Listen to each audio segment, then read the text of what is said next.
good afternoon, and greetings on the World Water Day. It's the Water for Peace. This recording will be only the star guys that are here, so you don't need, you are not going to be recorded, so don't need to be stressed about how you look and how you behave. So we will take care of it this side. This is the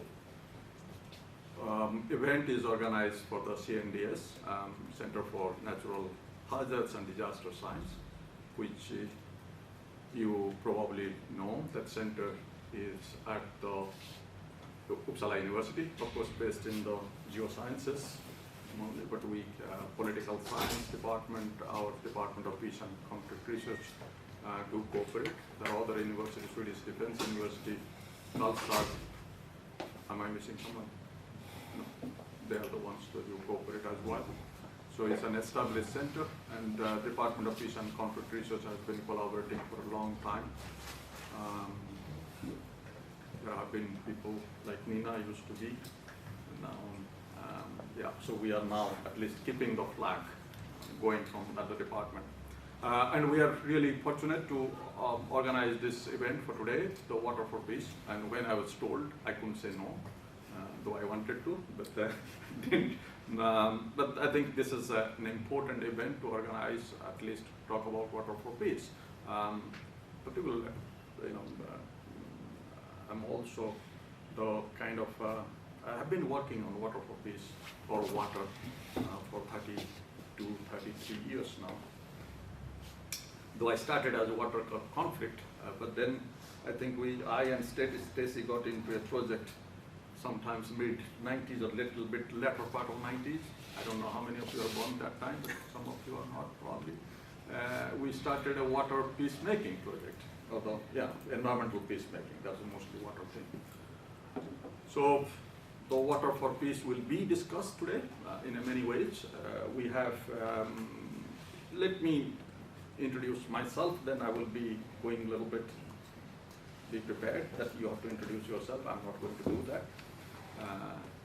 My name is Ashok Swain. I'm a professor and head of the Department of Peace and Conflict Research. I'm also a UNESCO chair.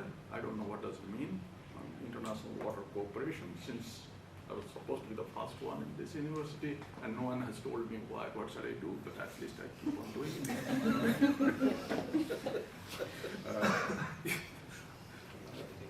it. No university buses are around, so I can be quite free on that one. So. We are still being recorded.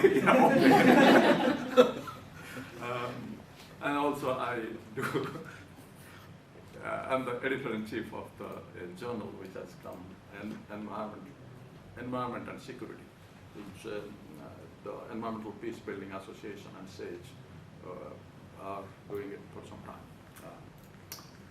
Yep, so if you think that I don't do research, that's part of my research, okay? Being the possible, running the journal, so. That's about myself. Kyungmee. Okay, I did not think about this because Ashok said he will introduce us. But yeah, okay, my name is Kyungmee, and I just started as a researcher at the Department of Peace and Conflict Research at Uppsala University. Just before this, I was at SIPRI, Stockholm International Peace Research Institute, their Climate Security and Risk program. I'm still an associate. I don't know what I will be doing with the program from now, but for now I'm focusing on my new research project on climate resilience in Myanmar, but I do have a background in water.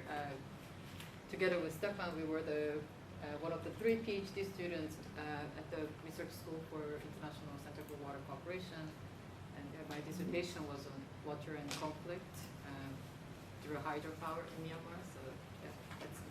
So you are not from SIPRI, you are from the Department of Peace and Conflict Research. I can change hat, but today it's SIPRI. I just want to make it not, sure. Yeah, Thank you. Stacy. I'm Stacy Vanderveer. In my normal life, I'm a professor at the University of Massachusetts, Boston.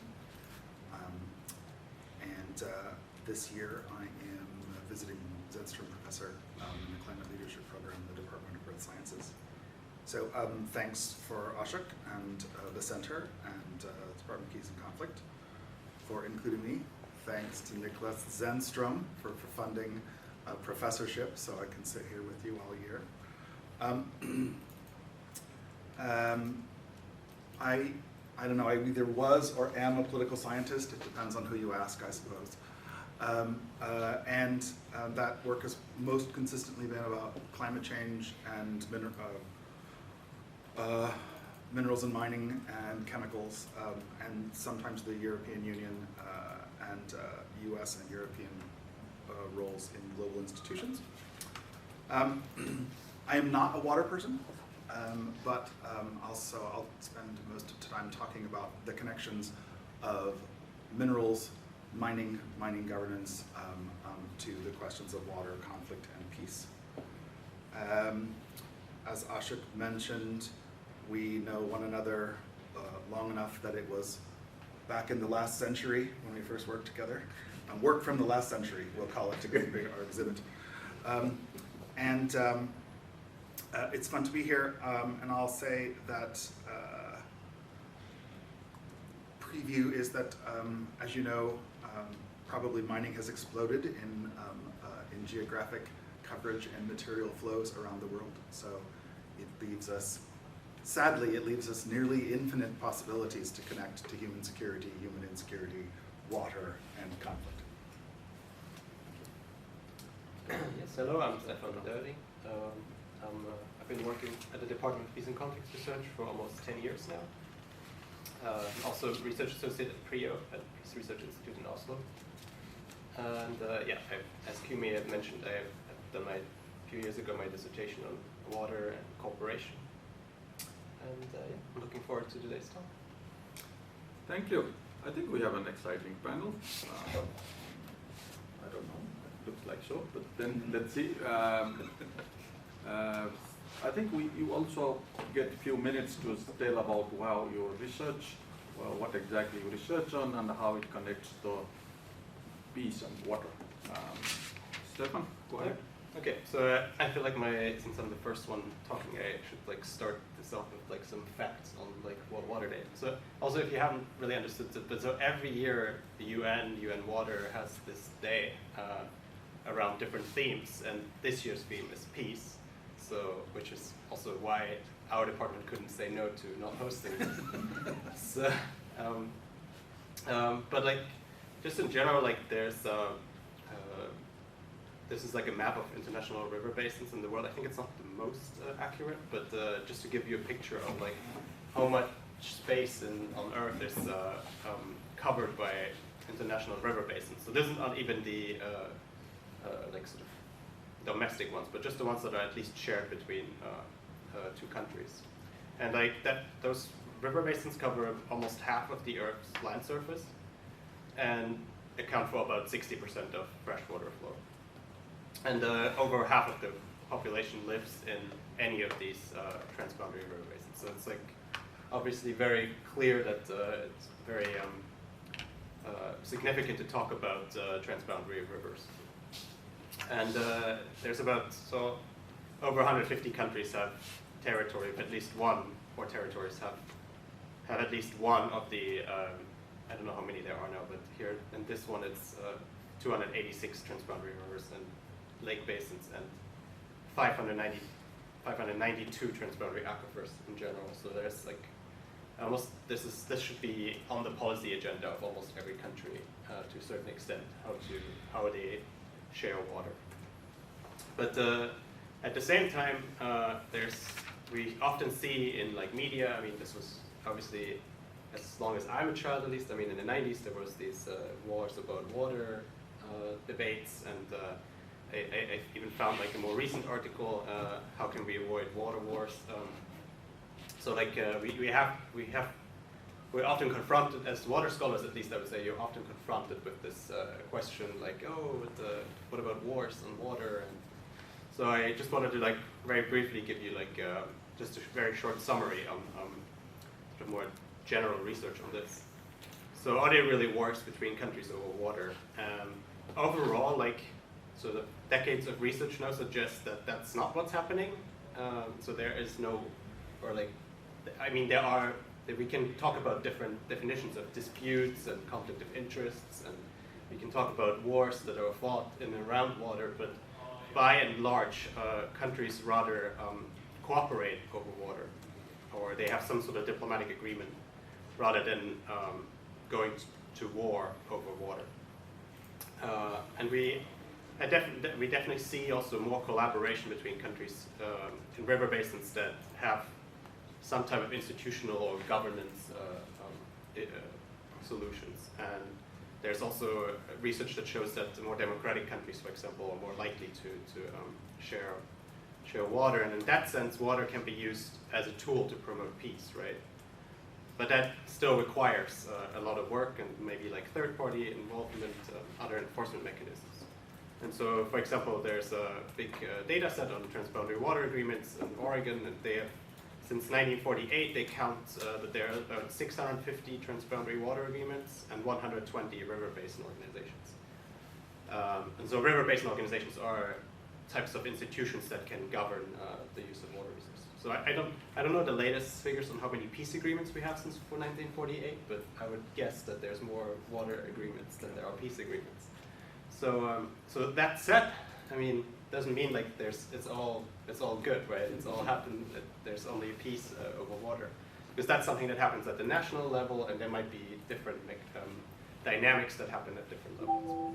So, for example, some of the research that I do, and also some other people in this room I know, like we're looking at conflict at local levels, and here we have that there are more instances where we can see, for example, that water scarcity can be a driver for disputes, especially in areas where we have like vulnerable groups or different socioeconomic conditions that make access to water more difficult. And that is obviously exacerbated by natural disasters or by other external shocks. But here also again we see that there's a lot of research that shows that it's the local governance and functioning institutions that are really good at mitigating these processes. But of course, this is not happening everywhere in the world, right? And there's a lot of problems also where we have maybe collaboration at the macro scale, but this doesn't trickle down to local communities.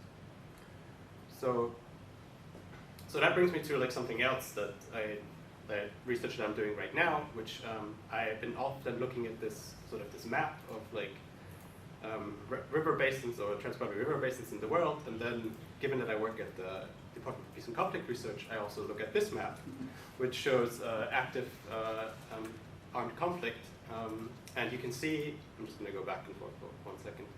There's obviously a lot of places that are at conflict, that are in areas where there's water sharing agreements, right?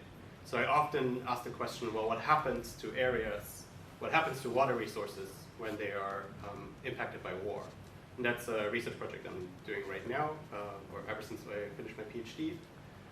So this is just like the last slide, just a bit to say about research in progress. So for example, I've taken a figure from UNICEF that children under 15 are 3 times more likely to die from diarrheal disease than through violence in an armed conflict. And children under 5, it's 20 times. They're 20 times more likely to die from diarrhea than through violence.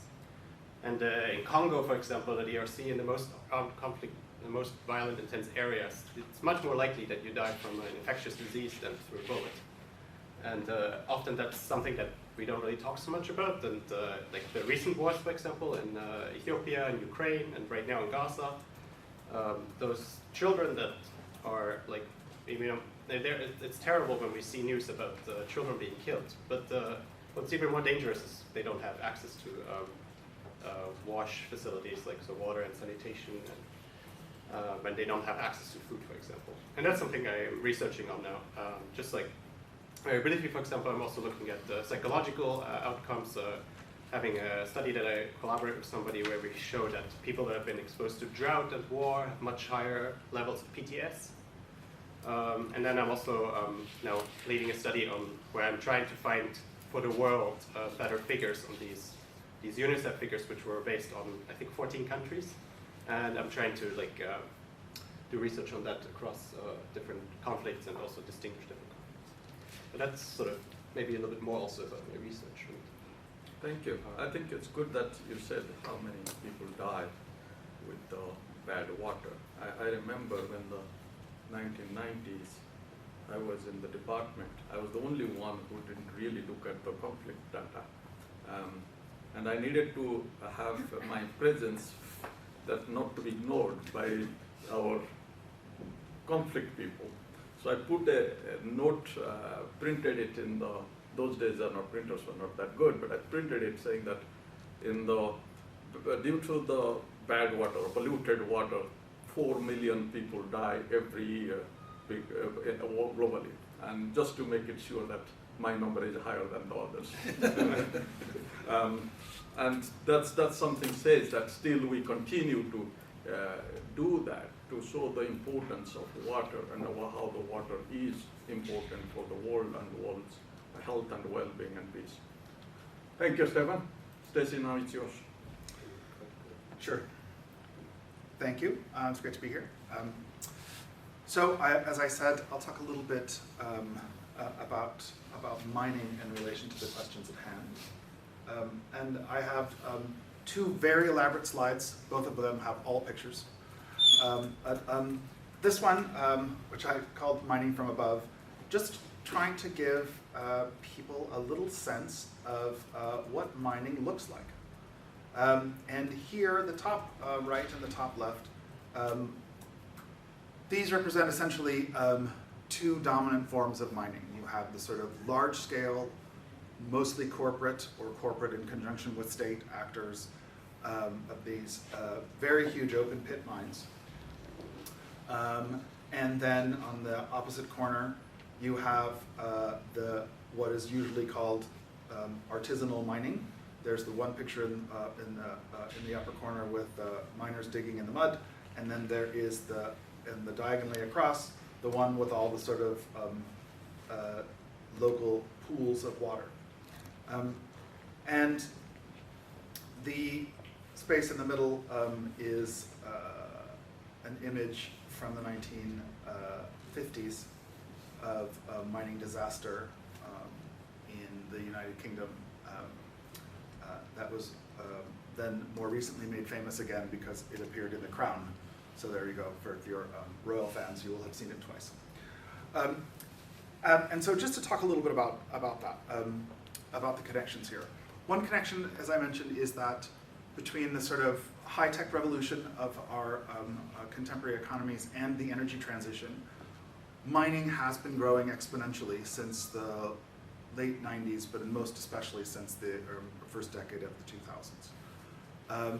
And it grows in about all of the ways you can track grows. To the extent to which we have material flows data, it has been growing very consistently and aggressively.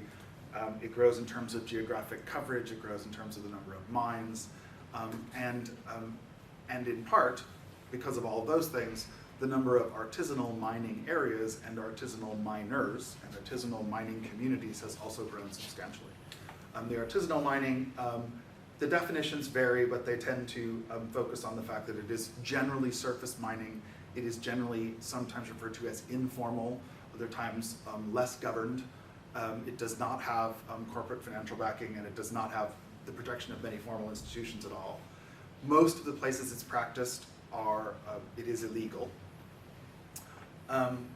And so what happens is, however, that these two streams come together fairly quickly, because whether you are a commercial or corporate miner, or mining company or an artisanal miner, what you need to do is separate whatever you're looking for from the 95, 96, 97, 99.5% of the material that you're mining in.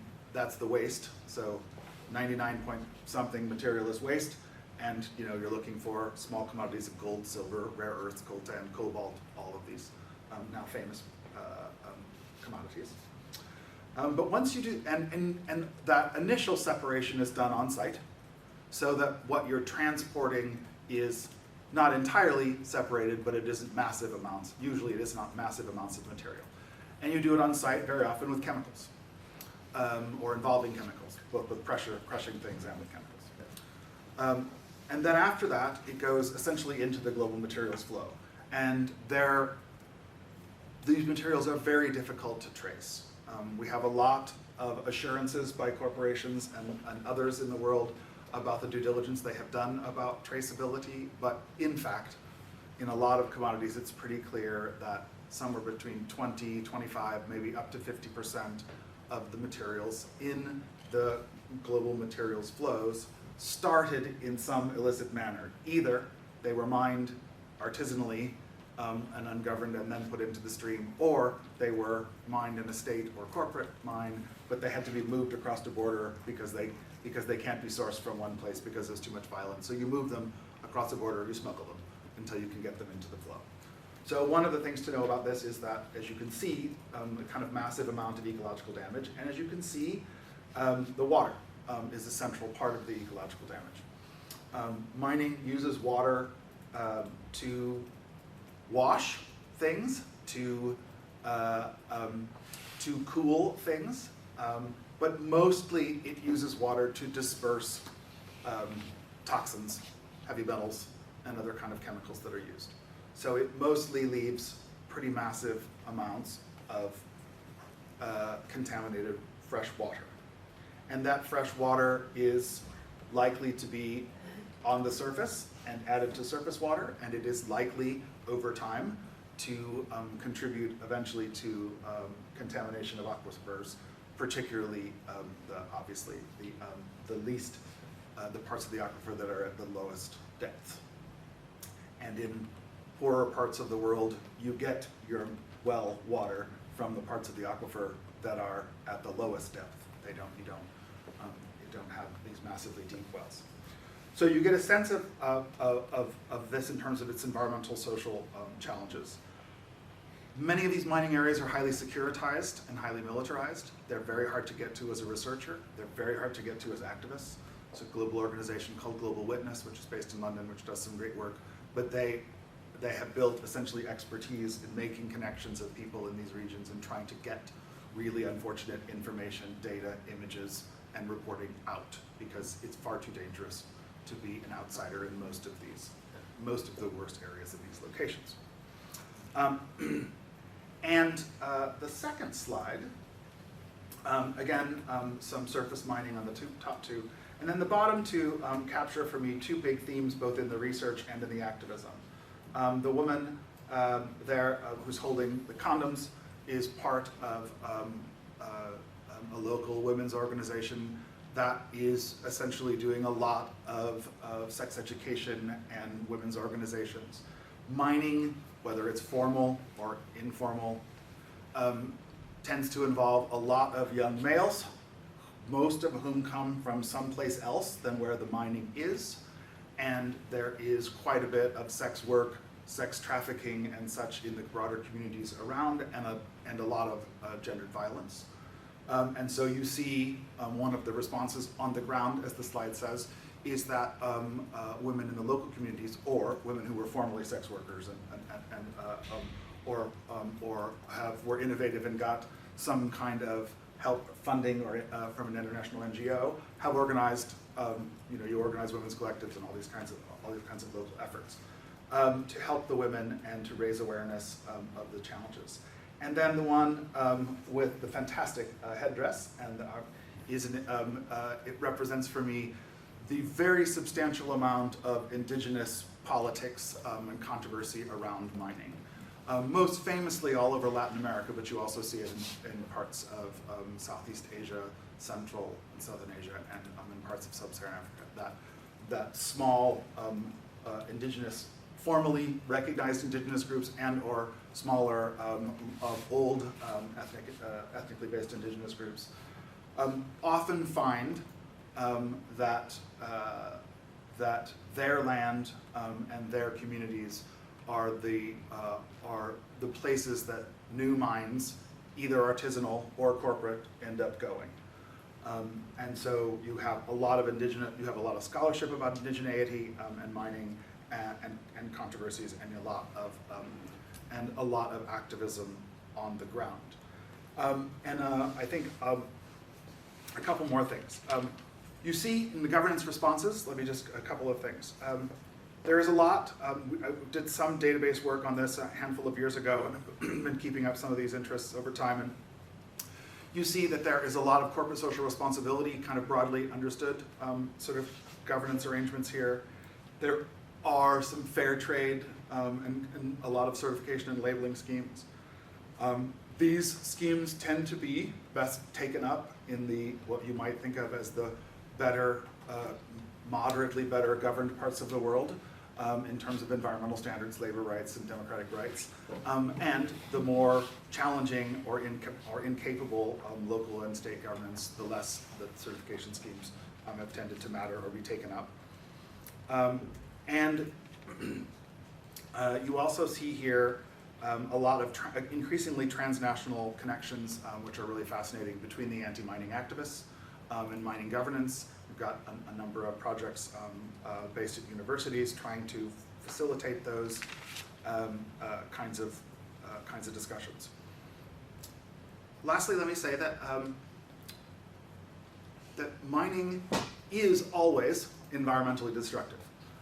But we know from some parts of the world and some mines in the world that it can be much less environmentally destructive than it is on average, and it can have much less horrible and terrible working conditions than it tends to on average, and it can include much less violence than it often does on average. So, in the sense of creating a kind of idealized sustainable mining, I think I'm super skeptical usually when someone tells you that there's a framework for sustainable mining, because it's not the most ecologically friendly business. But it is the case that all of these worst aspects of human insecurity and ecological damage, there are examples of doing them with much less of those someplace in the world. So if we think about the world as filled with experiments from which we should learn, we need to figure out much more systematically how to raise the standards in most of the sector so that they approximate the best parts of the sector as a primary goal. I'll leave it there. Thank you, Stacey. But I think you brought in something very important, the mining, sustainable mining, where it's done or how you can do it. I think you are now, your office is in Department of Art Sciences. Yes. I need to tell this because I can't just stop not telling this now. I used to be, in my earlier life, I had an office there. I used to be the director of Center for Sustainable Development. The Vice Chancellor created it and I killed it in 5 years. But anyway, before killing it, I didn't. That's another question. In 2012, I was preparing to give a training program and course in the Central America how to manage the conflict related to mining. And when I was thinking of I'm going to do it in Central America, particularly in Peru, I thought probably we should do that also in Sweden. Don't think that everything is all right in Sweden. And that's a large number of mining sectors being opened up now in the name of climate transition, but that's something we will come back to. And that is, but a long time back, 2012, I thought we should start a course on the, and that time in December was planning to within my center. That was not allowed. Imagine I am going to the other countries to tell them how to do the mining well, but we are not teaching that course in this country. So I think we need to reflect and introspect what are the things we are missing out. I will stop it here, not getting into detail. And now Kyungmee. Yeah, thank you. It's really a pleasure to be on this panel, and thanks for the earlier remarks, and especially Stacey's. The research on mining really reminds me a lot of also hydropower that I've been working a lot on.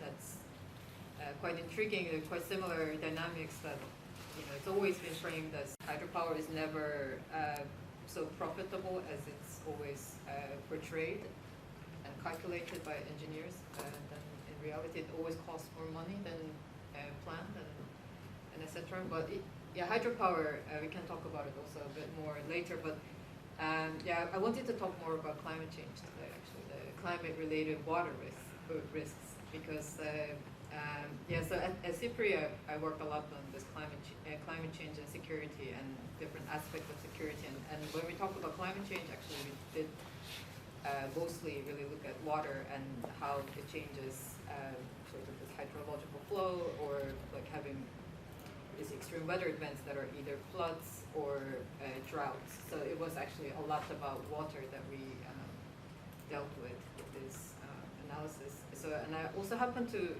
do just the last 3 years, I guess I did some more research on the Middle East and North Africa region. So that was also quite interesting to see this different dynamics around climate-related water risks and how that plays out locally, but also a bit more regionally in different works that I have done just a few years ago. So just reflecting on this, I think, so does this, the whole increasing climate change and related factors, so do they really lead to more conflict? I think that's, we know the answer is sort of, we don't really have empirical evidence that it's directly related, but it does have a very significant impact on human security. I think that does, that you can see from various research that shows how climate-related impacts on water resources or disasters that leads to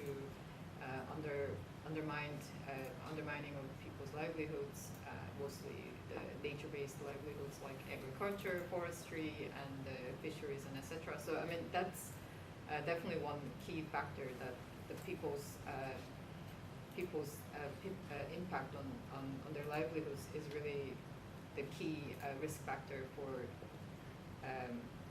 just really more the broader aspect of human security. But then when you think about how that really connects to as kind of these threats to peace or becoming the sources of conflict, I think that really does depend on a lot of factors that can mediate this impact.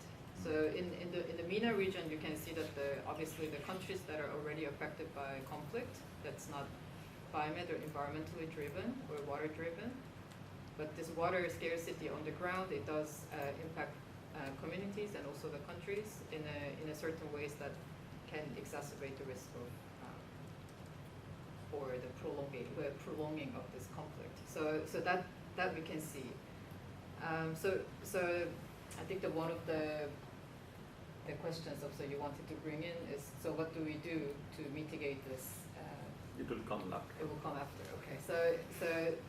Okay. Just a bit more about the risk then. So there are these different pathways that we sort of see from the climate and environment related risks to this human insecurity leading to conflict. I think you can look at this human migration. So people do migrate because of their conditions changing on their livelihoods, or they could also see some opportunities that could be unrelated, but also related to these different environmental changes and so on. So then the people can migrate and they can create different kind of dynamics, especially in urban areas. So then you can think of this urban protest around also water in places like Iraq. Iraq wasn't a water scarce country some years ago, but then because of the war and also now the changing climate, they do experience severe water scarcity, especially in the southern region. And then, so I've done this review, and it was very interesting when I was looking at this southern Iraq's water scarcity, and basically most of the papers that came out from Iraq, they were just blaming the Turkish and the Syrian dams, which also is of course there are the factors to influence the flow change, but also the Iraqi authorities in the south, they have done nothing to help its people to manage this water. So for example, there are these cases of this international aid goes into like Basra governorate, and they, for example, the JICA, the Japanese International Cooperation Agency, they gave something like $2 million for making this water treatment plant that's supposed to be portable. So it's very easy to implement, could be very effective. But then I think it was something like 3 years later, there were no water treatment plants.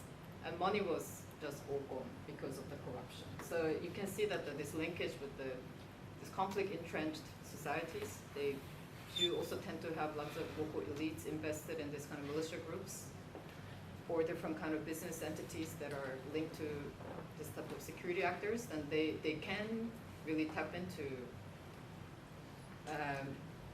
these management structures of key resources like water. So it becomes part of this corruption and like corruption-related political economy, rather than this can be some sort of the critical resource that can serve its people. So in a way, they do blame the Turkish and the Syrians for not releasing water, but also you need to think about this local dynamics of governance of water to see the actual implication on water on people's security. Yeah, so maybe we can transition to No, thank you. I think it's a lot of points which you bring in, or which we will cover. And the Iraq issue is quite complicated than what is being projected. Usually blame on each other, but I think. But we went to Iraq to make them corruption-free, and we ended up here. Anyway, that's mine. Just to give you a background why we celebrate World Water Day. It's in 1993. The UN decided that it should be World Water Day today. I mean, of course, water is always we drink. I mean, we can survive, but I don't know why one day we have to celebrate it, but we are celebrating it since 93. You know that I think last year, it could be 20 years, isn't it? Last year was 20 years. Yeah, sorry, the 20-year celebration was the UN did a mega conference in New York. The previous conference was in 1977 in Argentina, so it's a long gap of this. But the idea is to show the importance of water, why water is important, what exactly is, and how it will be taken as a resource which we all need to be careful about. And there is a lot of complications, as we know, there are lots of research goes on. I mean, when I started it, virtual 93 was my postdoctoral project started 93. So the year they did the World Water Day. When I came from India doing my PhD and here, I had no clue what water means. I mean, also know how to drink it, but there was nothing water in my research. I think Peter Wallenstein suggested me something, can you do something on water? I don't know why he got that idea, then I got into this water research. And must be crazy doing this research for so long years, not doing anything else. But this must be going on. This is going on in a sense that despite this research, of course, when the early 90s, when the research started, it was more on water and war. If you remember those days, it was Cold War was gone. There is a new things, what will create the new wars. I remember the 1984, there was an article which is in the foreign policy came in that the next wars over will be water. There are 10 hot spots CIA had measured, that's from the Middle East and MENA region. There was this time in the early 90s, a guy called the Homer Dixon, he brought up this, the Nile will be the one where the conflict will started. He has another one. And that really took me last 3 years to tell hundreds of journalists there is no war taking place, just calm down, because people think there will be a war all the time. But the war discussion ended, or somehow the water conflict ended by late 90s, even before the 9/11. It is the time when the Aaron brought out a study, which was the World Bank really to Aaron Wolf, and then the World Bank bought it. Suddenly, I remember that those days I used to go to World Bank and teach at American University in Washington, DC in the late 90s. My focus from the conflicts to peace had to be, suddenly changed. Number of conferences took place in Washington. And we were, and that is the time also we started our project, Stacy, the Ken Konka, Jeff Davalco, that environmental peacemaking book, which is Yeah, if we have time, we'll talk about it. That really came out around 2002, but the discussion started that time. But what really did it? And we need to really think carefully what that peace we are talking about. We moved from the water conflict or water war to peace. On what basis? The basis was that there are some agreements were signed, or some agreements have been signed. Particularly in the 90s, the agreements were signed.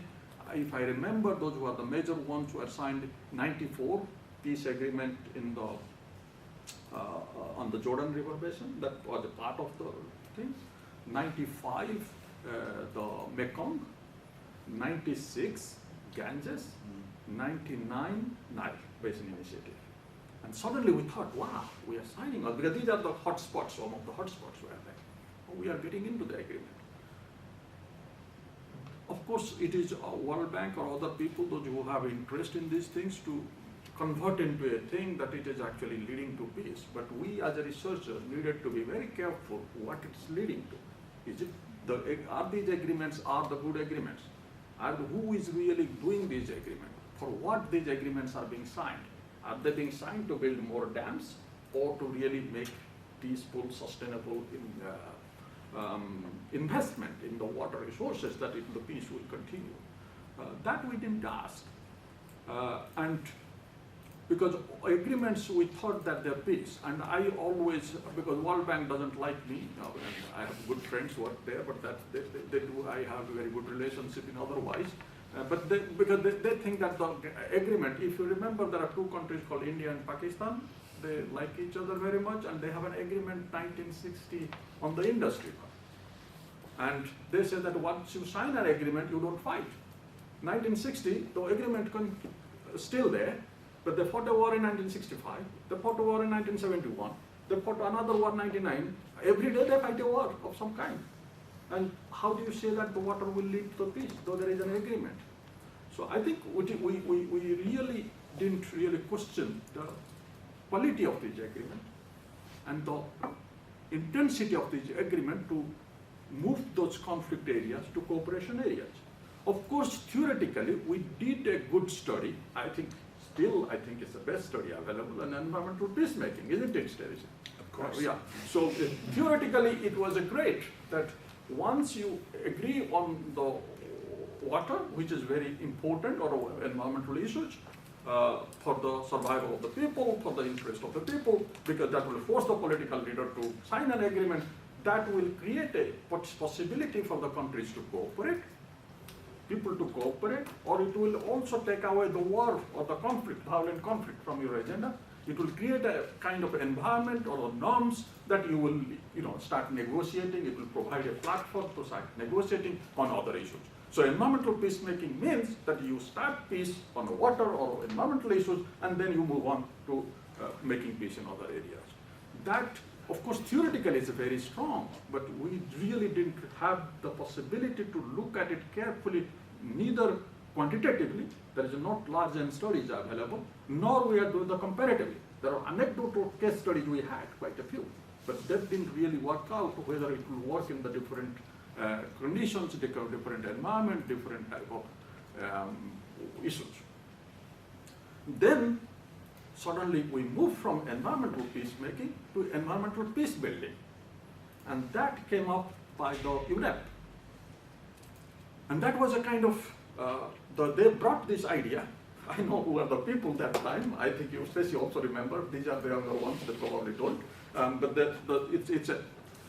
the one which led from this kind of idea of environmental peacemaking to the environmental peace building. But they forgot a few things. One, we were much more environmental peacemaking was much more between the countries. But environmental peace building become within the countries. Then environmental peacemaking was also, peace building was also based on, not basis of that you will act as we are theoretically putting this, but there you will act on the basis of somebody is commanding you, a aid agency or somebody who is trying to build a state building project. And of course it become fancy thing for the people, those who are giving money, or the developed world, but how really it worked. I'm not saying it's bad. I'm saying it's supposed to be, environment is supposed to be a key factor, not only in the peace negotiation, not only in the peace agreement, but also any kind of conflict affected countries when we are engaged in building things, or engaged in managing things. But to expect it from there, what you see nowadays in many of these, because nowadays I do more evaluate than do the work, so when we evaluate these projects, though they ask these things first thing, does it make really environmental peacemaking? This environmental peace building. I said continue to engage, like if you are doing a water project in a certain conflict affected areas, that itself is extremely important. Does it have the diffusive effect for other areas to make the, going for peace or cooperation? That should not be the main thing, or that should not be a priority. Then we are making up stories, whether it works or not, because we have not idea. Why not you first say, or first give the importance that water is important, or environment is important, those who are the people, those who need it. And this is a conflict affected area. So why you need to make a larger story to fool people, and also the people, those who are engaged, to make up a story. And that's what's happening. So I don't know what should be the good thing or bad thing, but that's what also confuses me, that because we do have been engaged in this kind of research, does it really give some kind of false narrative to the people, those who are engaged, saying that they are doing these things rightly, or they are doing it for larger purpose? Does it really make it? Because what I'm really thinking, does this really make a larger diffusive effect or not? But itself, it's very important. So I think that's where I will, I'm still struggling with, and I will give that questions to you to think of while we are discussing, if you have an answer. Did I make any sense? If I've not made any sense in last 25 years, I don't expect you to make any sense in 25 minutes, so that's okay. Because now I will move to the next stage, okay? So, is that okay? Shall we move to the next stage? This is about the specific questions I will ask you, one of you, and then you answer, and then others can come. Stefan, it's you again.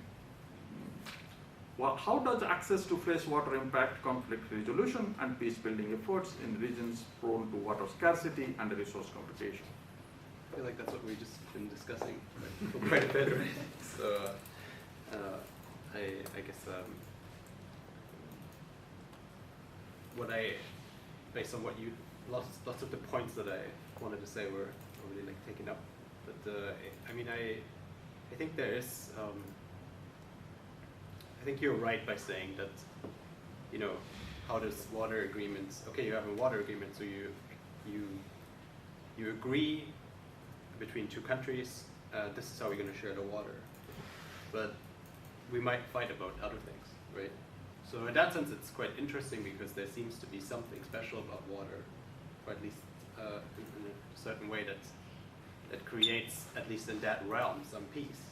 So maybe, yeah, I agree that we can criticize this, but we should probably also be happy about that, right? So that there is this possibility. I was just coming back from doing research in Cyprus, and there's a very water scarce area as well, and there are things that people might not say that, and they don't agree on many other things, but there are certain aspects in terms of the environment or specifically water that they just do because they're a necessity.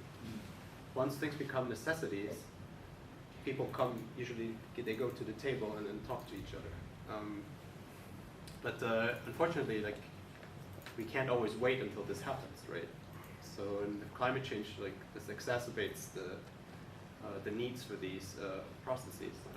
So I think that there is still a large role to play for these transboundary agreements, or for any agreement on water sharing. But we have to be also very clear about what does this agreement do. First of all, does it help allocate water like in an equal equity, or because that's not always the case. And then secondly, maybe we can do better efforts in like tying this to peace building efforts, right? But for example, I followed some sort of track 2 informal water diplomacy processes where, the one country was saying like, all the water is coming downstream. Like, what are you saying? It's like, no, it's not. Like, it's like your figures are wrong. It's like, why are they wrong? It's like, well, we have satellites. We see what the stream flow is here. It's like, where are these satellites from? Oh, they're American satellites. So we don't trust this data. Like that's the type of discussions you sometimes get.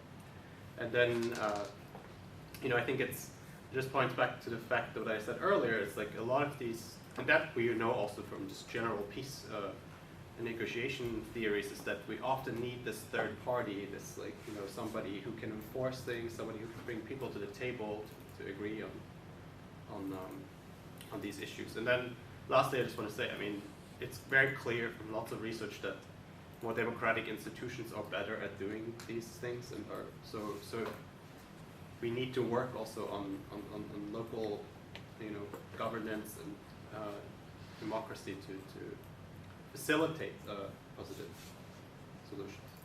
Thank you, but I also see you as a groundwater expert. And ask me anything about groundwater. Yeah, at least you are our in-house groundwater guy. So, the groundwater, because we are talking about the transboundary rivers, but the transboundary rivers, of course, the fresh water 60%, but the groundwater is, the transboundary groundwater resources are huge. Yeah. Around 594 and 596 transboundary groundwater basins. And you said there is a large number of river basins. I've counted in my hand, but if you look at the transboundary groundwater basins, there are only 6 some kind of agreements, whereas 4 actually implementable. They're not much, but then when you talked about satellite, because satellite imagery has really made a huge change now how the groundwater operations takes place. People have get different ideas how they will manage. They are getting information. Of course, groundwater has not been visible before. That's why it was less politicized.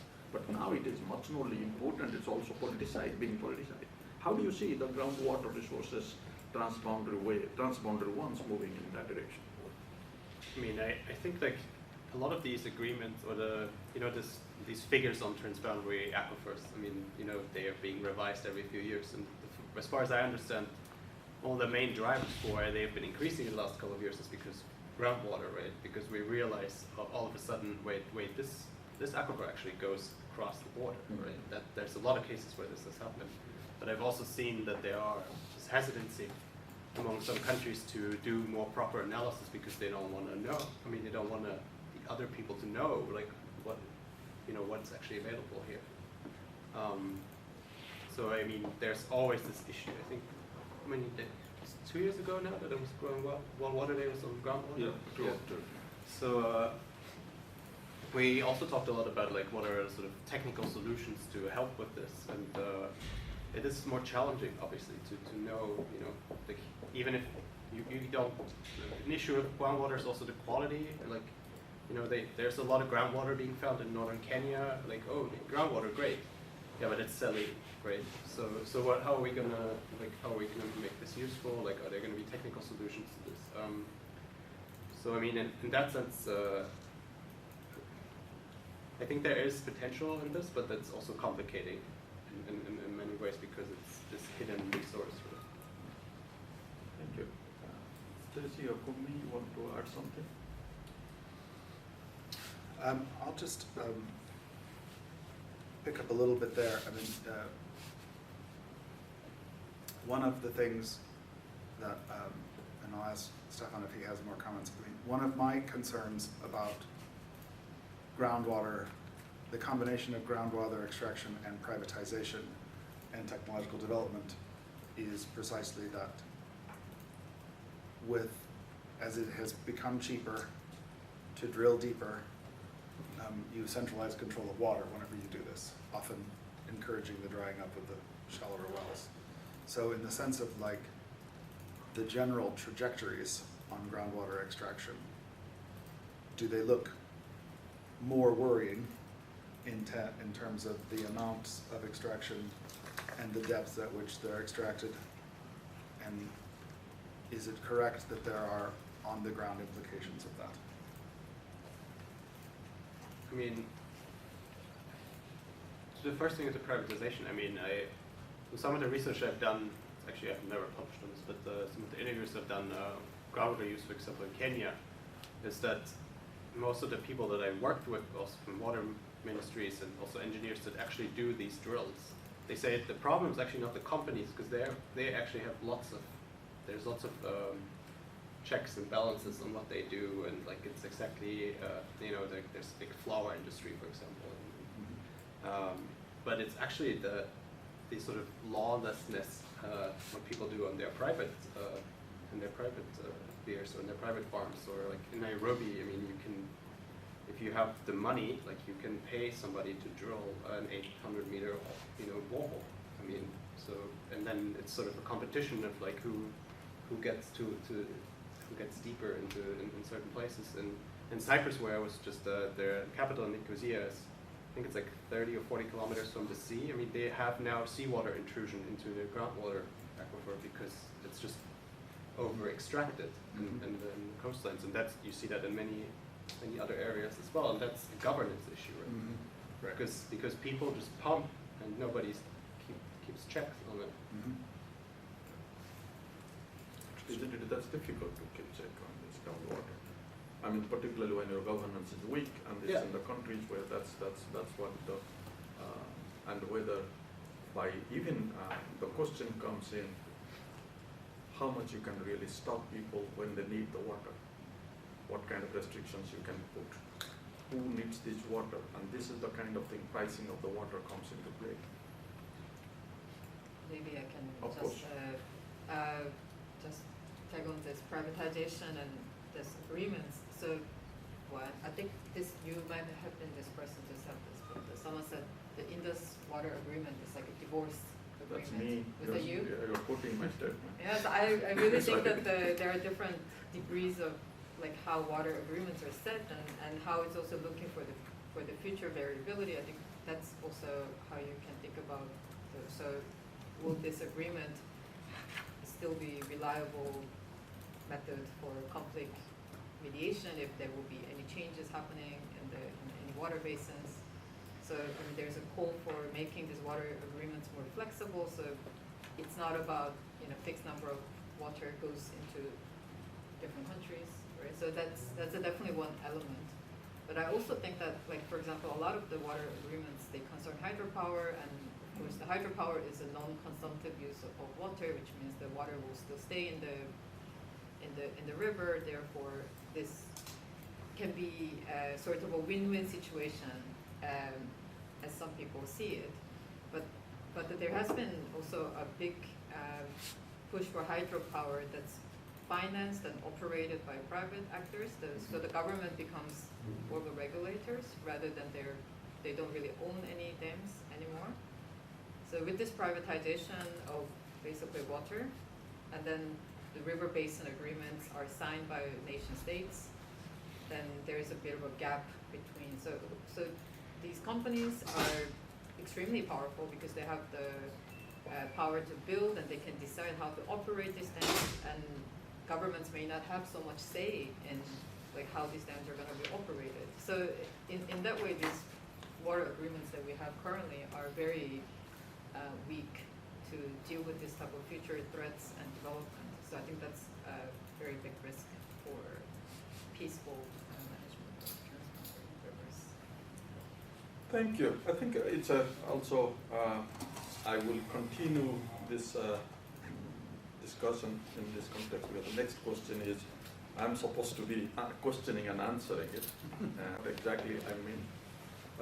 And this is something which is very important that we need to know, and all these discussions also connect to the water and peace, whether it's agreements or divorce settlements or again, I told this to irritate the World Bank people, and they didn't really like it, but that's what I kept on going on. Because they always take pride that they have made peace on the Indus River, and I don't think that is true. But the question I also, look, in Europe, we put Nile River's contribution to the Nile European Union. I mean, the European Union started with the navigational use of Nile River, Rhine. Yeah, sorry, that's a totally took away one continent for Europe. That's not my intention. So the Rhine's navigational use has been considered as bringing Europe into the present shape. And then in the 90s, when I started here, I remember several students who are interested in Danube River basins. And Danube River comes from a much more economically rich countries to go through the different parts of Europe and go to the poorest part of Europe. And that was the time when in the 90s it was a bigger problem in the Danube River how to make cooperation. And we saw that it really worked out quite well. So that has been, and I also gave you before some of the examples of how the agreements have been signed. Let me put it there because I think I've been talking about more to see the cooperation. Does really water bring this cooperation or what really brings it? Does this water really promote the cooperation and mitigating conflicts in other areas or not? I try to make a comparison between, because I'm not a large N study person, so I try to do it the way I can. So it's a comparative study I did, one with the Ganges and Indus. If you know, Ganges is shared, I'm talking about the Ganges shared between India and Bangladesh, and Indus shared between India and Pakistan. So common factor is India. Upstream is India. Both Pakistan, East Pakistan, West Pakistan, now called East Pakistan, called Bangladesh, they are there. So there has been a lot of common thing. But in 1960, the agreement was signed on Indus between India and Pakistan. 1996, India and Bangladesh signed an agreement.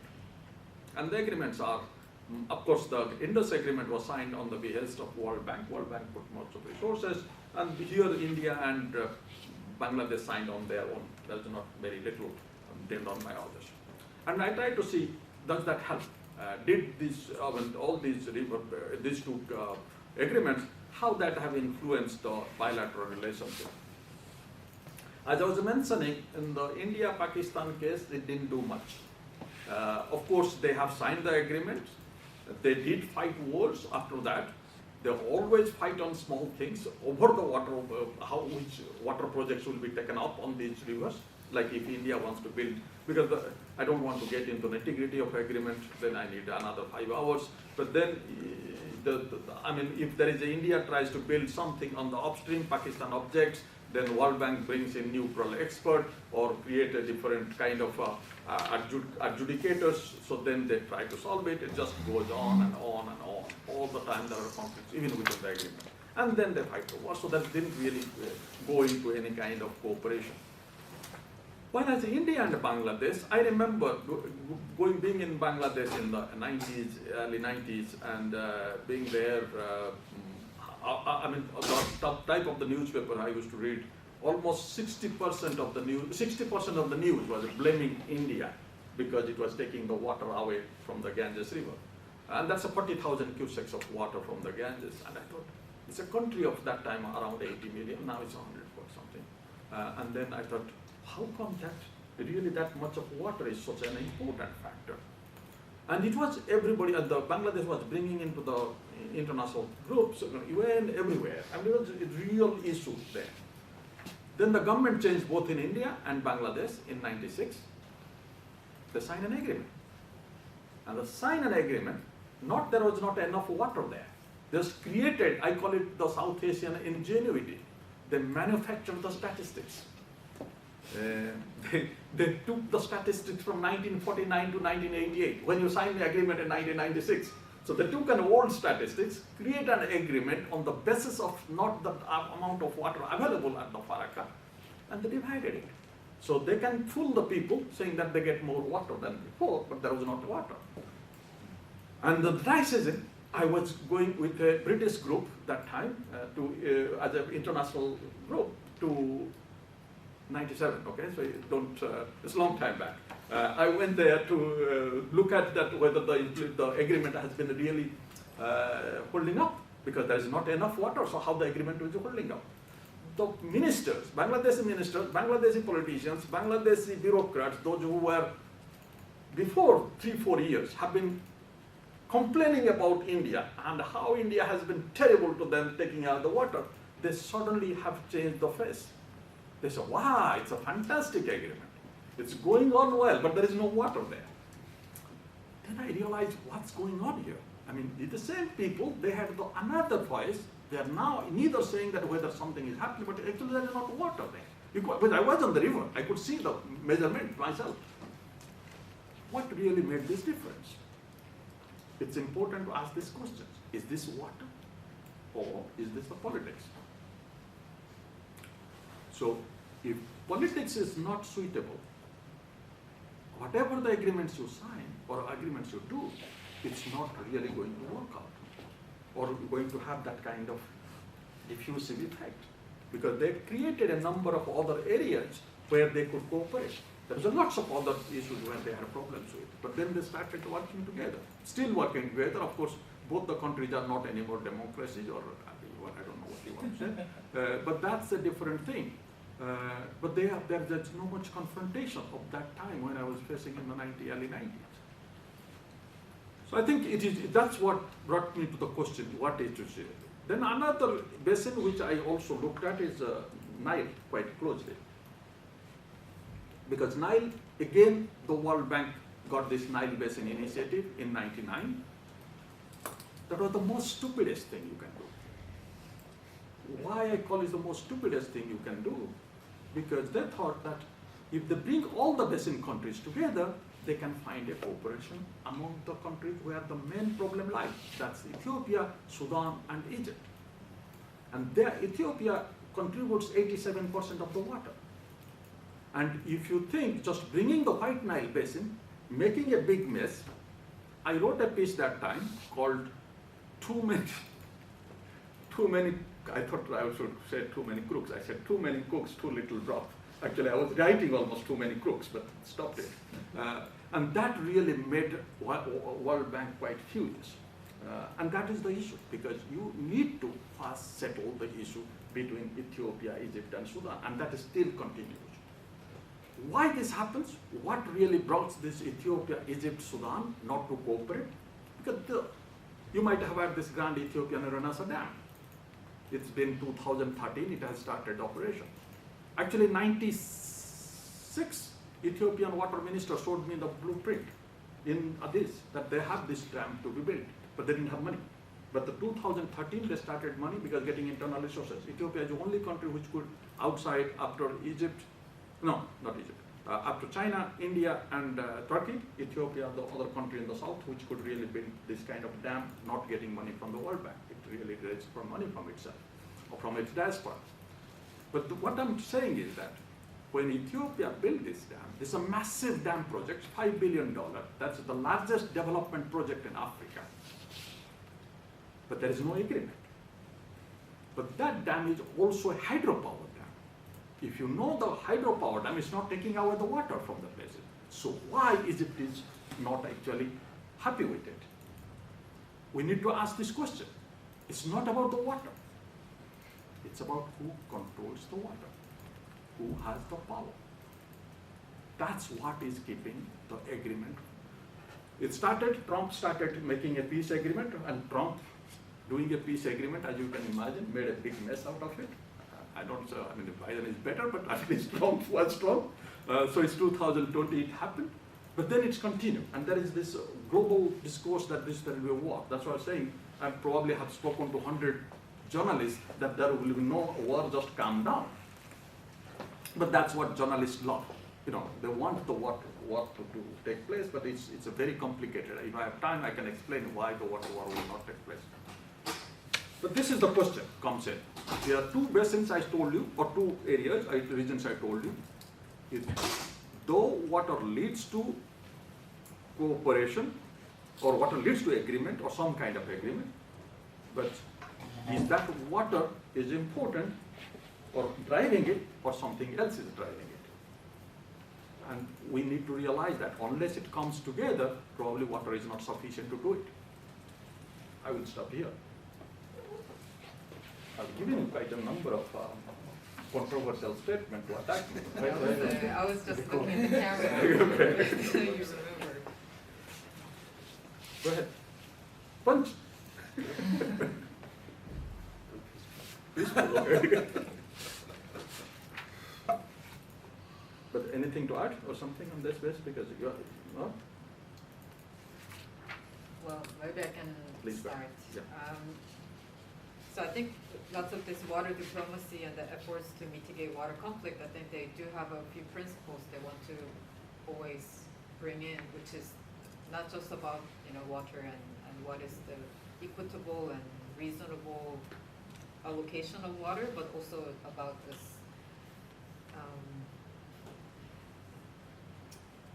sorry, there's just a brain fart on my side. Yeah. So not only this aspect, but really the politics. Yeah. So I think that's something that is really also sets water from other like natural resources like forest. I think water is very much politicized because of this. Like, I think it's because it ties to the space that has importance in symbolism, culture, and like even with links with spirituality, identity, and so on. So I think this is probably the reason why water has been so politicized. And if you talk to, I think, some of these hydrologists working for water diplomacy, they also say that, this politicization is bad. We should prevent water to be politicized, or we should refute this politicization, and just to make this more fair and just more transparent and just be more clear through various modelings and better data. And I think that's been done really well in the context of the Nile, because, for example, a lot of the new research that's coming out now is looking at the reservoir size of this Grand Ethiopian Renaissance dam. So it's how much water is there. So there is a lot of dispute about how much water has been stored there, and then they're trying to use all these different techniques to measure, because Ethiopia cannot be trusted. So someone third party, some academic from European or American universities, has to also make They're this also judgment. doing the satellite measurement. Exactly. So all this remote sensing information is really helping to get this data out. But I think really the key is trust and still the politics. And we cannot, because we don't like the politicization, we cannot actually prevent that to happen, because that is part of this dynamic that needs to be considered rather than try to make it invisible, because that's not going to go away in any. That's why we started the research school, if you remember that.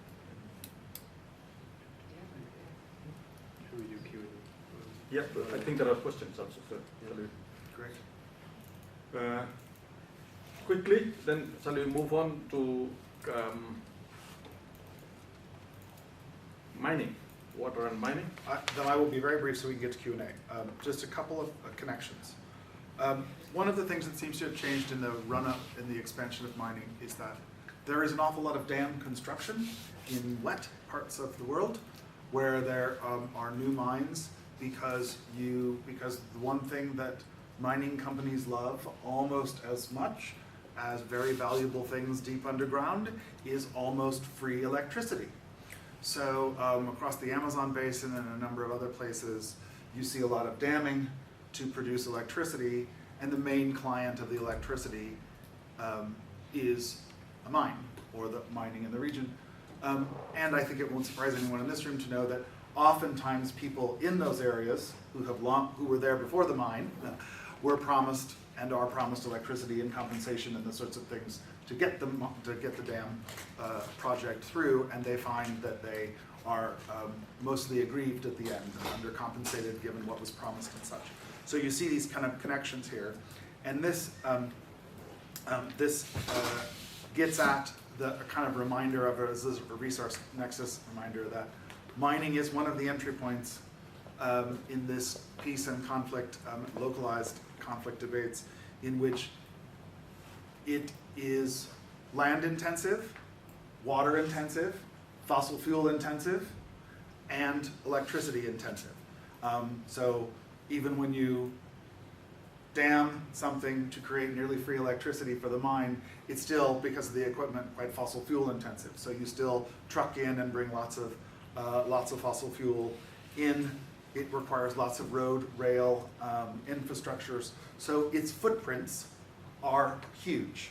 And that generally means that people in the region, indigenous or not indigenous, are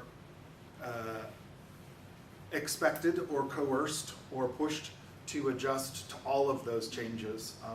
It's not just the hole in the ground, but the kind of giant set of material and infrastructural and capital resources that do it. And a last connection with hydro is that its big attraction to the host states is that it's export revenue. So just like contemporary hydro, where you pay the financing back by exporting the power, not by giving it to people who are power insecure. You export it across the border, so the state next door has to pay. And of course, that's the attraction to mining, is that it's an extractive. You send out big giant amounts of material and fairly large amounts of money come back. And they tend to come back through the state rather than otherwise, because of course the mineral rights that originate with the state in most parts of the world. Thank you, Stacey. We'll come back to these questions. I think probably would be, there is a number of mining issues are also coming up in Sweden, so probably we'll find some. Yes. So I'm just giving you some kind of hints that what kind of questions you can ask. I was afraid of that. I want you to, because we Is cannot that say after much. the camera goes off? Or Your job is secret, so you can do that one, so that's the problem. temporary, it's already temporary, is what it means. Kyungmee, we know the climate change is the big thing. I mean, we have been discussing, of course, though, when we started water research a long time back, the climate change was not a factor. We are looking at other issues. But that has brought into many challenges and opportunities. Also, how the water sharing, water cooperation, or water conflict should be. And I know that you are now into that area, so can you tell us a little bit how the climate change brings that change? Yeah, maybe I can share some thoughts about like climate change as also an entry point for resolving some of these issues. So this is something that I've been exploring with some colleagues at SIPRI. So it's because unlike water, which is like seems to be more allocated based on who has the power and access, climate change seems to be a sort of shared threat, because it is a kind of, in a way, it is transcending boundaries, although the impact happens locally. But the climate change as a threat, it does brings this notion that this is really a shared threat. So this can offer us some entry points for mediating some of these conflicts through diplomatic tools. Here I'm using the word diplomatic very liberally, so it's not just the state-to-state diplomacy, but also like various engagements between states, civil society. It could be semi-official to semi-official, so the different levels of engagement around water, but also bringing this climate angle. I think it does promise some easier entry points to actors. For example, like Egypt is very defensive about their share of the Nile, but I think they also are very focused on climate adaptation, for example, in their national policy. So then you also have some different entry points to discuss. So how do you better manage your water in also reservoirs in very dry area, which is losing a lot of water there as well. So it does brings in some of this different elements that's less politicized, because of course I think it's going to probably look very different in a few years, but climate change has not been same way politicized as water, because it's less place-based. So I think it does offer some possibility. Thank you. Sorry we have taken a bit longer time than we thought, in discussing these issues here. Now I will make the floor open for the questions, comments. But if you have comments, please be brief. If the questions you might want one of us to answer, also be specific, or we can answer, or we try to answer whoever can. But tell your name, and where you come from. Floor is open. Julian. So Giuliano Di Baldassarre, I think I know most of you, but I'm the director of CNDS, Center of Natural Hazards and Disaster Science, and a professor at the Department of Life Sciences. Well, first I have a first question is whether or not the beautiful diagram there is generated with artificial intelligence. And the secondary question is, since the center is interested in natural hazards and extreme events, if you can reflect more specifically on how, when, and what are the mechanisms through which the occurrence of extreme events may lead or not, or exacerbate potential conflicts or peace-building conditions. Is it AI generated? Yeah, he said that. You want me to go? Sure. Okay. Now, I think there are always in these areas the natural disasters promotes cooperation or promotes agreements. These are the areas where natural disasters, I mean, we're talking about the flood and droughts, but that, if you look at it, that whether you're natural or not, something else. I'll give you the two things which are examples of this, the Pakistan, in a place where Pakistan is like almost like Egypt, though there is not heavily dependent on the Nile River, but only dependent on the Indus. But if you see from 2010, that country is facing every couple of years a massive flood. And when the summer time, it goes through the huge water scarcity, sometimes drought of those. And I think there is a now questions being raised how to really get out of it. It's of course the climate change part to it, but how to do it? Can they really manage it within the country? Or they need to cooperate with India? Do they need to look at the agreement which is signed in 1960, which is that time feasible, but now in the given context, can it be feasible? Because they need to have reservoirs upstream if they want to manage the flood and keep more water in the summertime. I don't know whether that will lead to cooperation or not, because this is becoming too much of a real need and becoming a bigger problem for Pakistan. But the division between the two countries are so high, or lack of trust is so big. I don't know how far that will be, but at least there are some people those who have started these discussions that if you want to have get a proper grip over these natural disasters or recurring natural disasters, you might need cooperation or agreements. The same thing in the Nile.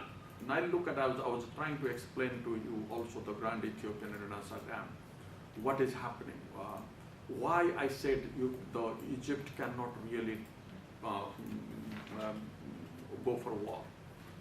The reason is the dam is very close to Sudanese border, 30 kilometers. And the dam has already, the reservoir has already have 4 years of the filling has been done. So quite a large filling has been done, despite some kind of controversy. There is enough water now, because most of these dams, you cannot really break it in one bomb or something, because it's a huge dam. But it has enough water now. If Egypt manages to damage the dam and water comes in, it will destroy all those dams which are built on the Blue Nile by Sudan, and it might also wash away the Aswan, that much of water. So that is one thing which I say water war will not able to take place, because now it's too late even Egypt to take that risk. The other thing is how that Sudan is also agreeing, or now it's because of the internal war in Sudan, that is not happening because of the military which is the Egypt side, RSF is with the Russian side, that's like another controversy. But why Sudan agreed to go with Egypt? Because Sudan is also experiencing a lot of floods. And Sudan's floods are coming in the time where they cannot control with their dams, because they have been giving less dams by Egypt in the 1959 agreement. That's it was the one to pay. So the issue is that they need this dam, Grand Ethiopian Rand Dam, Renassa Dam, to control the flood in Sudan. So it's a very mixed thing, but I think it is always when you, I mean, there are several examples you can see in the Mekong, you can see in the Zambezi, you can see all these, so if you, or even the Euphrates Tigris, there are a number of cooperation taking place in between the countries or between the areas there. So you have this, but I think overall, when there is a natural disaster coming, there is a possibility, and it's becoming much worse, because of the, whether it's a climate change or whatever it is, that's another matter, but I think mostly we all think that there is a climate change has a big role to play.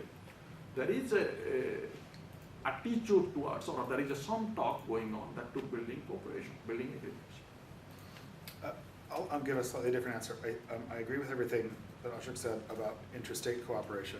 I think the story changes a little bit at the local level.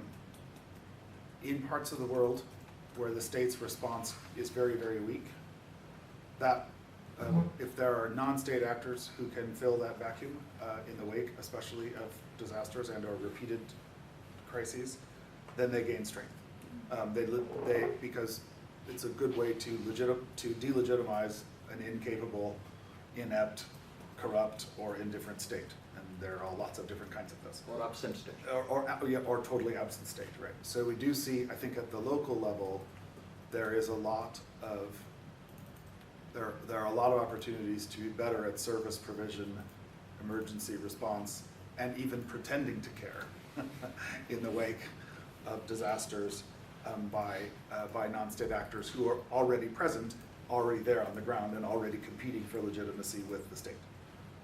And so I think that you get a very varied picture there.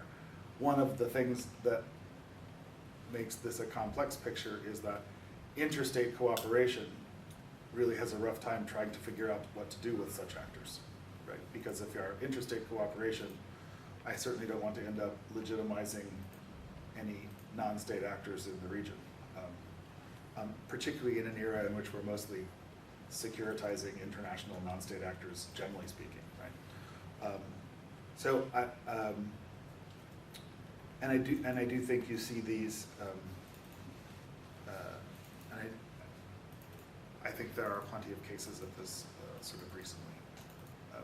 Certainly there are parts of Pakistan where the non-state competitors to state legitimacy at least got international coverage that they were doing a better job than the state.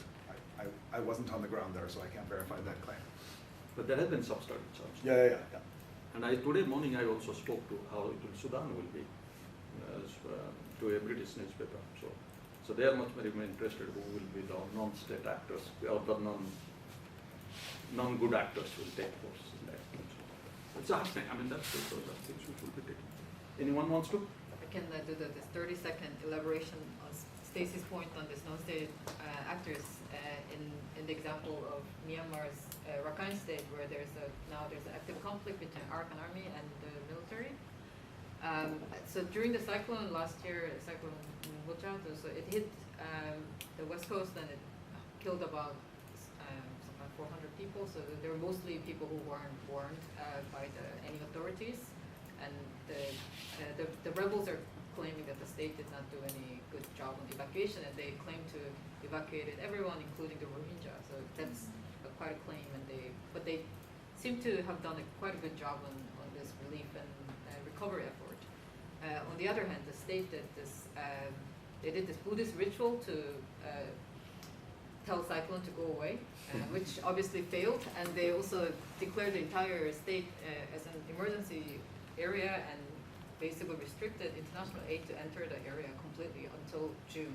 The cyclone hit in end of July, and the cyclone was hit in like May, if I remember. So it was a long period of time people had no access to humanitarian aid, and then what happened was that they were affected by flood and all. From CNDS as well. This question for Can I speak it loudly, please? Yeah, sorry. This is a question for Stacey. There's a recent approval by the Norwegian government about deep sea mining. What do you think, like, that will turn out, like, both the mining and water now? Norway needs money. Yeah. So a couple of things. There is a global effort among a lot of actors to move more mining offshore. I think they've decided that the wind people have taught them that there are no pesky humans offshore to get in the way and overly complicate one's extractive fantasies.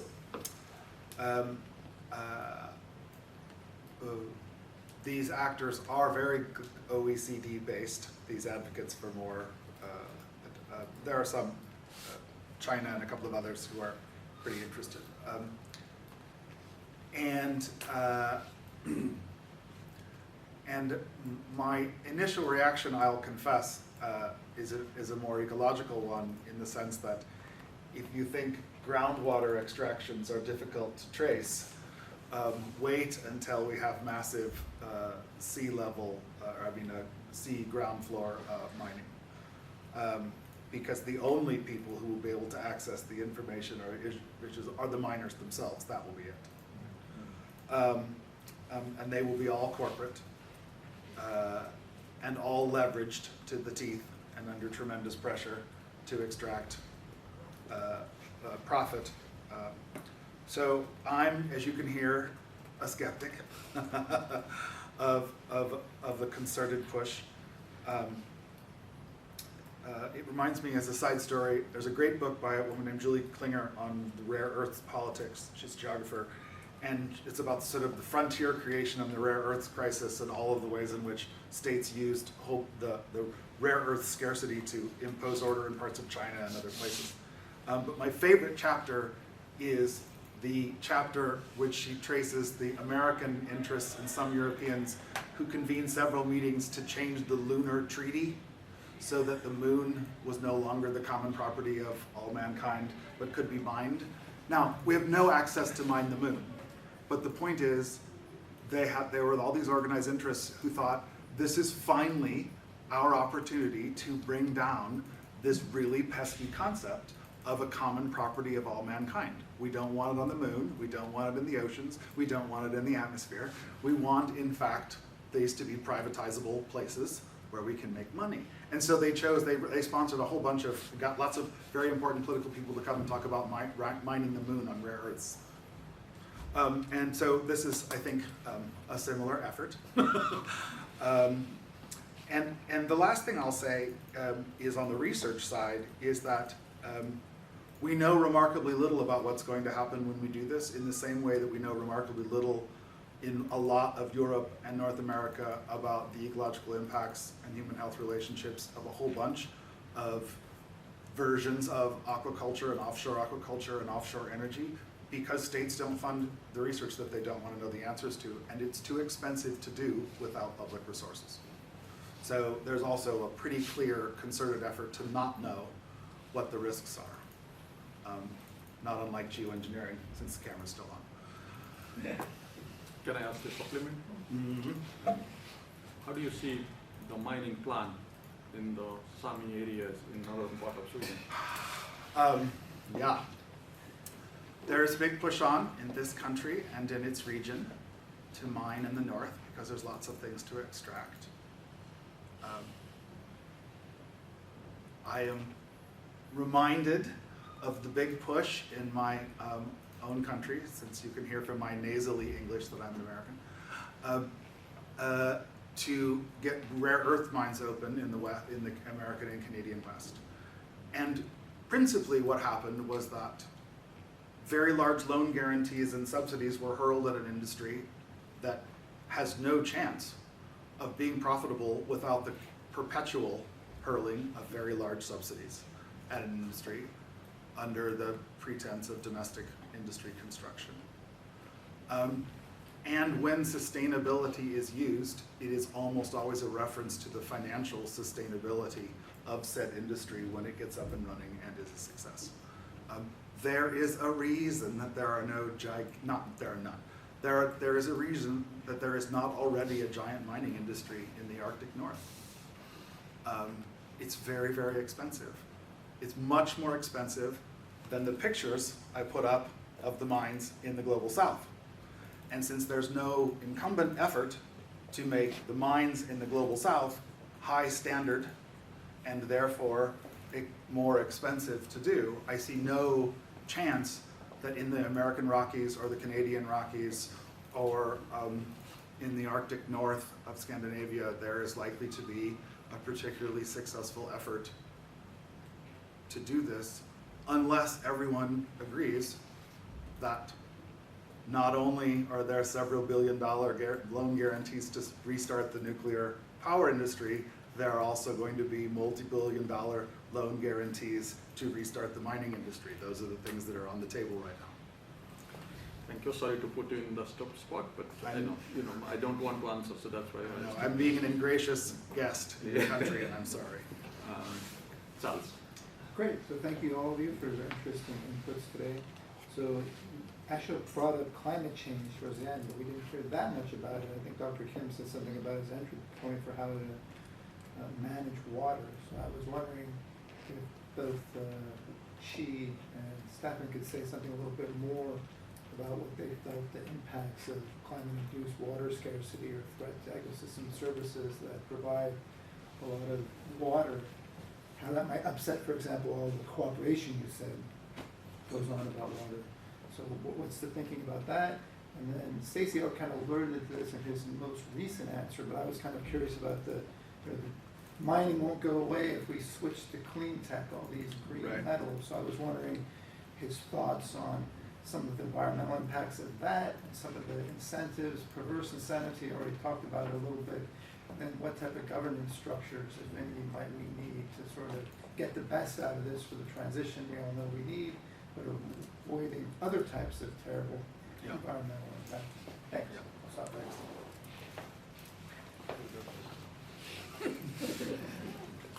Okay. Just very briefly, I mean, obviously, like everyone in this room knows that, like, change, precipitation changes and climate, they vary over the globe, right? Like some areas will be more water scarce, and other places will get too much water, right, and might have problems with flooding. So I mean, as Ashok said like earlier a little bit, like some of these international water agreements, I mean, they're quite static, right? The good ones are not, but many of them are too static, right? They're like, they say this is how much water you can take from this river, and right, if that changes, then this agreement is, as you said, like, I mean, there's no water running through this river, so why are we having agreement on this? So I mean, that I can see that will like lead to at least some types of renegotiations on certain levels. I mean, I don't know, in places where there are river basin organizations, I think that's where they should probably get better mandates to reallocate funds, but it will probably be a stress test for some of these organizations, and we will actually see how well they function. Like I completely agree with that.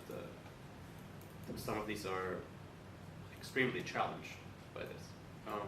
At the same time, like, because of projected changes, like maybe some countries are reconsidering certain projects or like maybe doing new dam projects, like leading to other problems, right? Because they want to save more water for themselves. So which then again creates tensions between countries.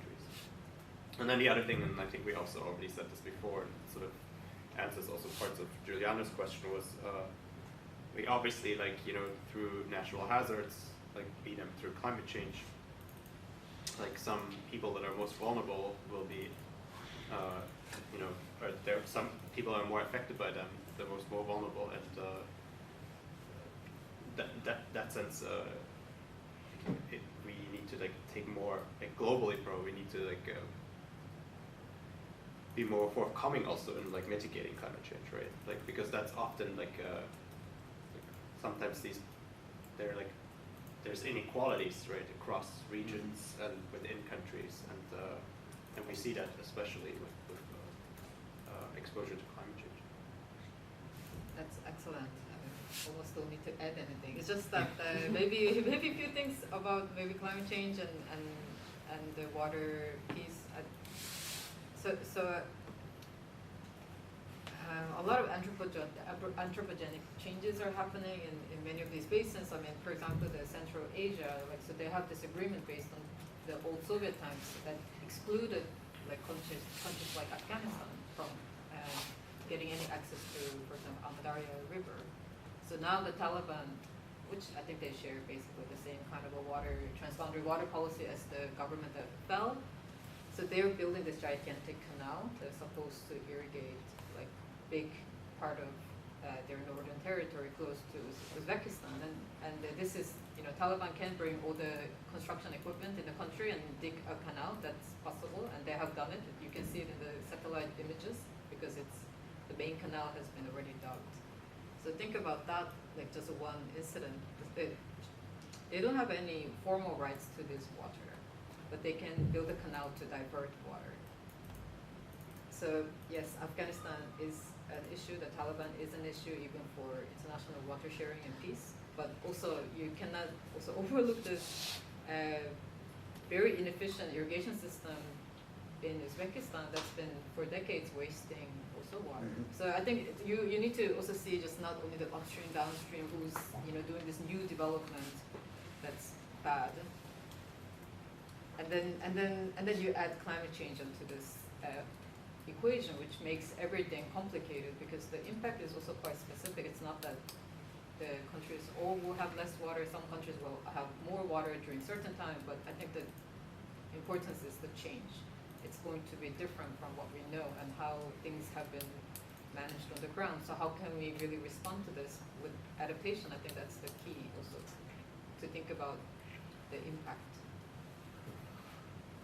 Quickly on a couple of the mining questions. First on mining and natural hazards and climate change. Rainfall variability is a big deal in mining. And so a normal standard would be to build the mine system, if you are building a mine system to any standard. But when you build the standard, you tend to borrow the very convenient North American and European phrase, the 100-year flood lines or levels. And I don't think any of us who have spent any time living in North America or Europe are unfamiliar with how often in the last few years 100-year flood levels have been breached, renegotiated, remapped, and then it happens again.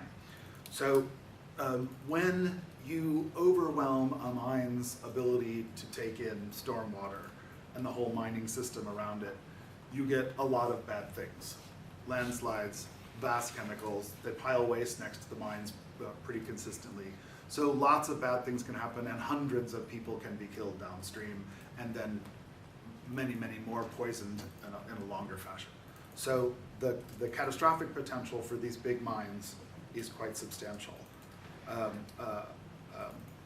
They're still relatively rare events, but they're not so rare that if you look up mining disaster and water, you won't get several hits in 2023 and several in each year. The other part of the question, so my 60s parents probably,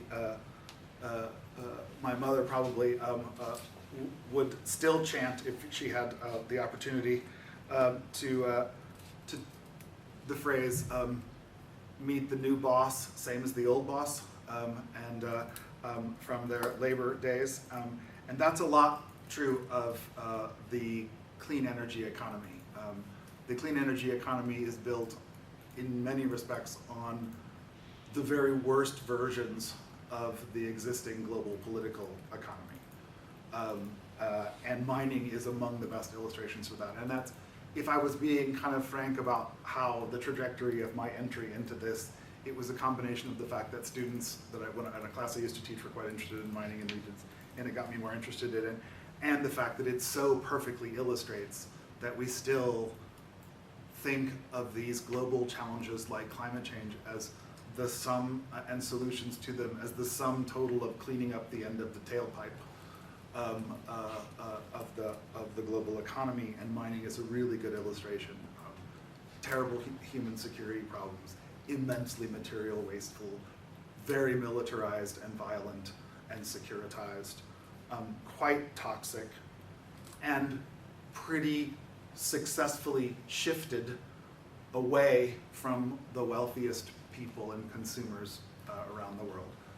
Not just shifting away from the north to south, which is one dynamic, but it's mostly shifted away from, you know, the view of urban elites everywhere into the unfortunate frontiers from wherever they are, and you really see this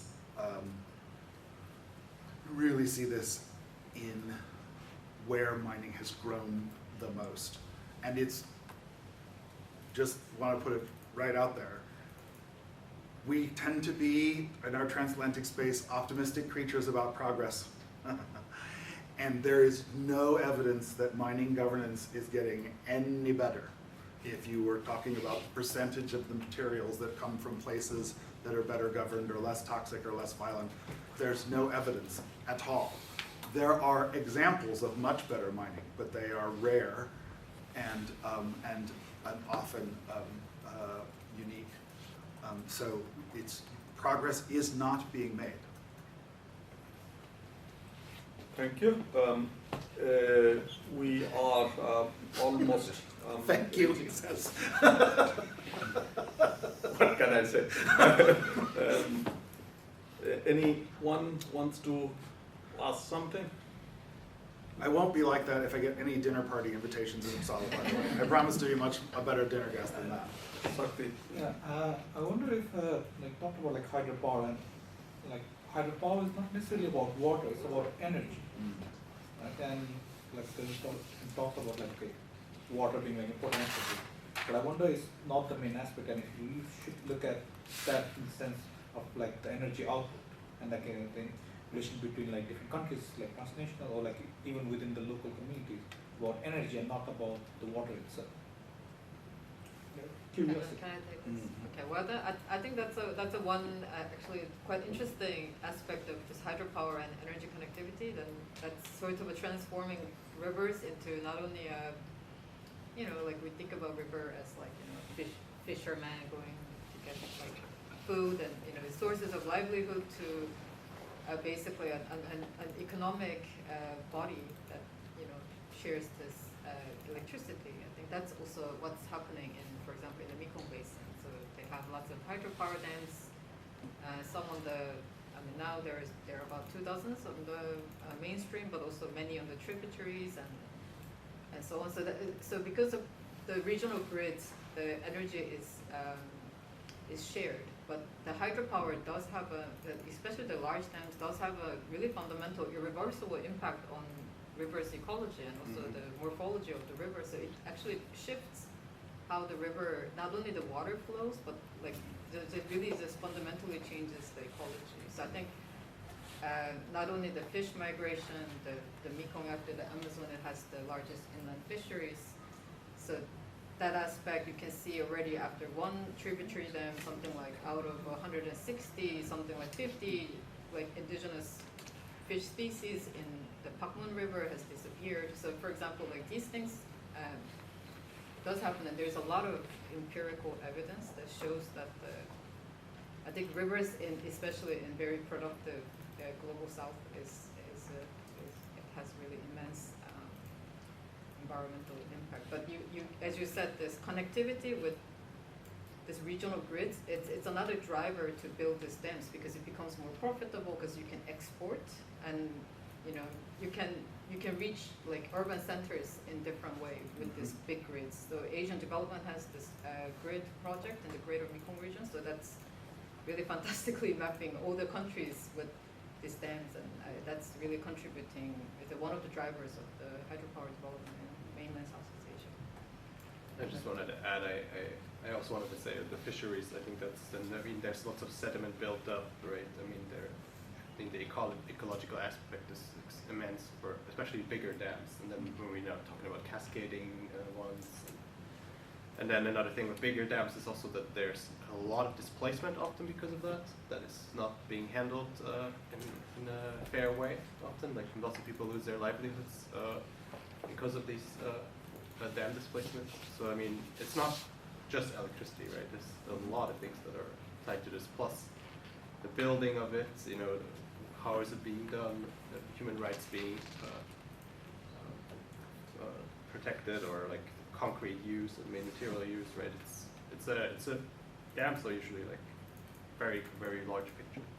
But also I can just say something positive because, you know, so I also done some research on micro hydropower, which also has a like good development impact on small remote communities, because otherwise they cannot really get any, you know, electricity. Otherwise they'll be cutting woods to cook food. You know, so it is really also good for development as well. But it's depending on how it's Did Florian agree with you?